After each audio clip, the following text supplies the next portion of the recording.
Perkenalkan, kami dari kelompok 2 yang berisikan 2 anggota, yaitu Putri Maisaro dan Tiara Maharani. Di sini kami ingin menjelaskan materi yang berisikan pelaporan kepemilikan antar perusahaan. Akuntansi untuk investasi pada saham biasa. Metode yang digunakan untuk mencatat investasi pada saham biasa tergantung pada tingkat pengaruh atau pengendalian yang dimiliki investor atas investi, yaitu sebagai berikut. Yang pertama ada konsolidasi, yang kedua ada metode ekuitas, yang ketiga ada metode biaya. Dasar pelaporan keuangan berdasarkan tingkat pemilikan. Tingkat kepemilikan dari 0 hingga 20% memiliki pengaruh tidak signifikan menggunakan metode biaya.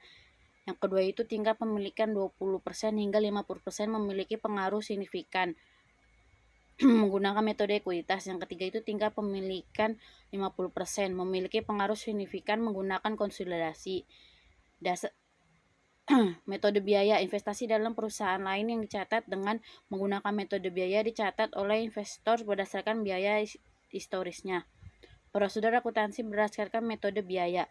Kita mengasumsikan bahwa PT ABC membeli 20% saham biasa PT XYZ senilai 100 juta pada awal tahun, akan tetapi tidak mempunyai pengaruh signifikan atas PT XYZ selama tahun berjalan. PT XYZ mempunyai laba neto sebesar 60 juta dan membayar dividen sebesar 20 juta. Bagaimana PT ABC mencatat ayat jurnalnya? Pengumuman dividen lebih besar daripada laba sejak akuisisi.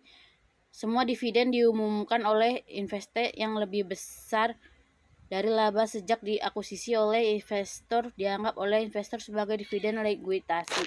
Dividen likuidasi setelah perubahan dari metode ekuitas. Jika sebelumnya investor mencatat investasi menggunakan metode ekuitas dan karena adanya penjualan sebagian investasi berubah menjadi metode biaya, maka tanggal perubahan metode tersebut menggantikan tanggal akuisisi sebagai tanggal referensial untuk menentukan dividen likuidasi. Sudut pandang investe atas dividen likuidasi. Jenis dividen ini dapat timbul sebagai contoh ketika saham investe dibeli oleh investor sesaat sebelum pengumuman dividen. Investe tidak menganggap dividen tersebut dividen likuidasi kecuali saldo. Investe tidak mencakupi atau jika investe secara fisik mengumumkan dividen likuidasi untuk seluruh pemegang saham biasa.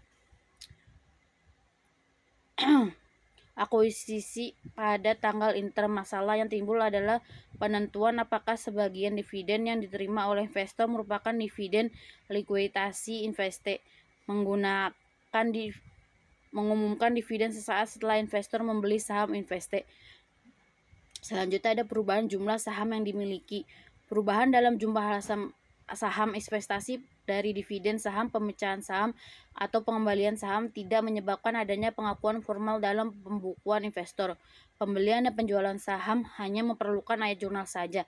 Yang pertama itu ada pembelian saham tambahan, yang kedua itu penjualan saham. Selanjutnya itu ada metode ekuitas. Metode ekuitas untuk investasi dalam saham biasa estintas lain ditunjukkan untuk mencerminkan perubahan ekuitas atau pemilikan investor dalam investe. Penggunaan metode ekuitas. Pasak nomor 15. Akuntansi untuk investasi dalam perusahaan asuransi. Pasak 15 mengharuskan metode ekuitas digunakan untuk pelaporan investasi di mana kepemilikan investor atas saham berhak suara memberikan investor kemampuan untuk mempunyai pengaruh signifikan atas kebijakan operasi dan keuangan. Perusahaan PESA menetapkan aturan 20%. Selanjutnya akan dilanjutkan oleh teman saya. Selanjutnya ada ekuitas investor pada investi. Pengaruh dari laba rugi dan dividen atas investi terhadap akun investasi investor dan akun lainnya dapat digambarkan sebagai berikut. Laba bersih dilaporkan oleh investi. Pengaruh pada akun investornya yang pertama mencatat pendapatan dari investasi, yang kedua meningkatkan akun investasi. Selanjutnya rugi bersih dilaporkan oleh investi. Pengaruh pada akun investornya yang pertama mencatat kerugian dari investasi, yang kedua menurunkan akun investasi. Selanjutnya pengumuman dividen dilaporkan oleh investi. Pengaruh pada akun investornya yang pertama mencatat aset seperti kas atau piutang, yang kedua menurunkan akun investasi. Selanjutnya, pengakuan pendapatan. Di sini ada contoh kasusnya. Asumsikan PT ABC memperoleh pengaruh signifikan atas PT XYZ dengan membeli 20% saham biasa PT XYZ pada awal tahun.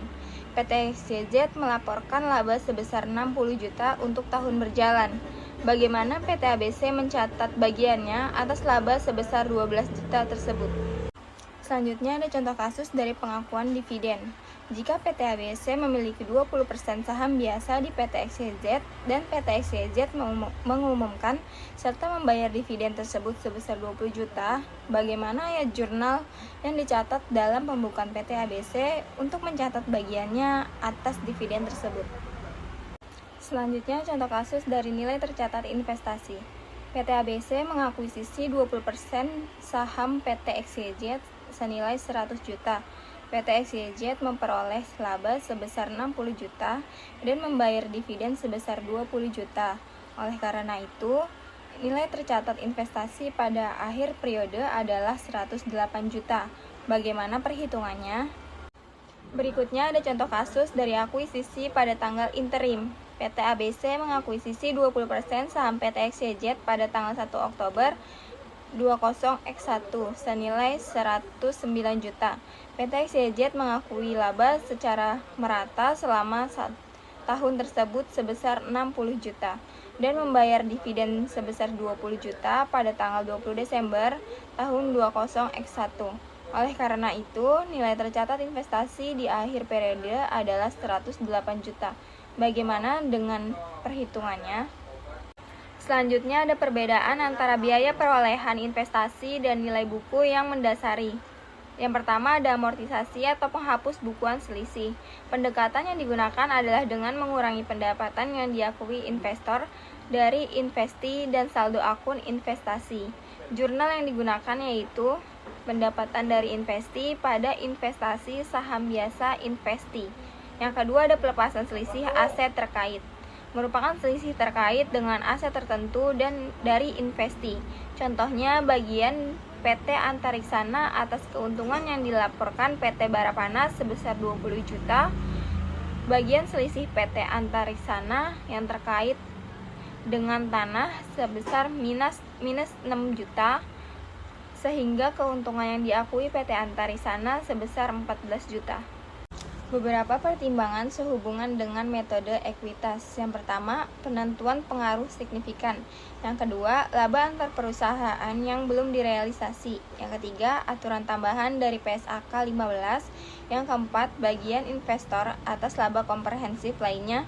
Yang kelima, akuntansi untuk investasi pada anak perusahaan. Sekian pemaparan dari kelompok kami. Terima kasih.